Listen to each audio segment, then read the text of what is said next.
High! দিনটা ছিল Saturday.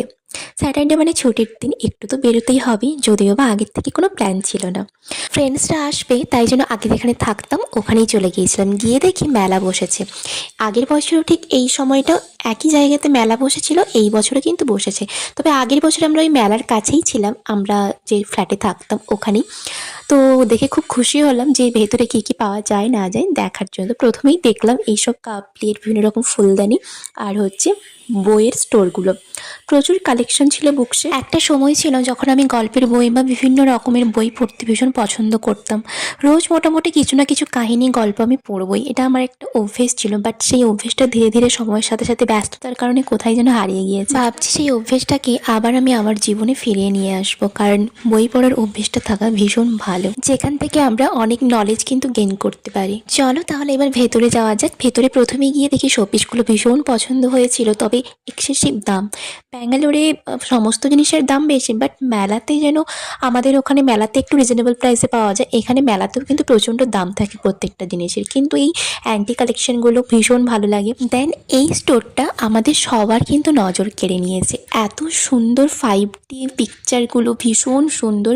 বিভিন্ন রকম দাম ছিল, 900, 1000, 700, যেই প্রিন্ট নেবে বা যতটা সাইজের নেবে সেই হিসেবে ওরা কিন্তু দাম নেবে। তো আমরা নিয়ে নিয়েছিলাম দুজন, আমি একটা নিয়েছি, আমার হাজব্যান্ডের বন্ধু একটা নিয়েছে। আমরা ওই 5D রাধাকৃষ্ণটা, ভীষণ সুন্দর, এত সুন্দর, মুখটা যেন ওর দিকেই মানে তাকিয়ে আমি মুগ্ধ হয়ে যাচ্ছি ওই ফ্রেমের দিকে তাকিয়ে। তো আমরা নিয়েছি ওই ফ্রেমটাই, আমাদের 700 করে নিয়েছে, ডিসকাউন্ট দিয়ে দিয়ে 700 করে পার পিস নিয়েছে। তো এখানে বিভিন্ন আচার, ড্রাই ফ্রুটস বা আরও অনেক কিছুর দোকান ওখানে বসেছিল। স্টোরের দোকানের লোকগুলো ওরা তো মানে জোর করে করে আমাদেরকে বলছে ট্রাই করো ট্রাই করো, না খাও ট্রাই করো। তো আমরা দু একটা জিনিস ট্রাই করলাম, বাট আমাদের এগুলো নেওয়ার কোনো ইচ্ছে নেই, তাই জন্য নেইনি। আর হচ্ছে শাড়ি বা কুর্তির কালেকশন সেভাবে ভালো লাগেনি, তবে আমার হোম ডেকোরেশনের জিনিসগুলো কিন্তু ভীষণ পছন্দ হয়েছে।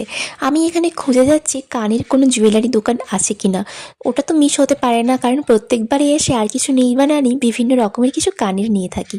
তো এটাই শেষ দিক ছিল, আমি কানের দোকান খুঁজে পাচ্ছিলাম না, খুঁজে খুঁজে অনেক পরে পেলাম। তো আমি ওখান থেকে খুব খাস কিছু লাগেনি, কোনো কিছু সেভাবে ভালো। আমি একটাই জাস্ট 50 টাকা দিয়ে একটা কানের নিয়েছি ছোট্ট, বাকি কিছু সেভাবে আমার একেবারেই ভালো লাগেনি। তো ওখান থেকে চলে গেছিলাম একজন ফ্রেন্ডের বাড়িতে। তো ওরা ডেকেছিল, সবাই মিলে ওখানে একটু গল্প হবে সেখানেই। তবে অনেকদিন মোমো খাইনি, ভীষণ মোমো খাওয়ার ইচ্ছে হয়েছিল, বাট ওই দিন কেন জানি না মোমো দোকানটা বন্ধ ছিল, আমার ব্যাড লাক। তো ওখান থেকে আড্ডা, খাওয়া দাওয়া, হাসাহাসি, হইহুল্লোড় সবই করে আমরা এখন রাত্রে 11টায় বাড়ি ফিরছি। So yeah, that's it. See you in next video. Bye by.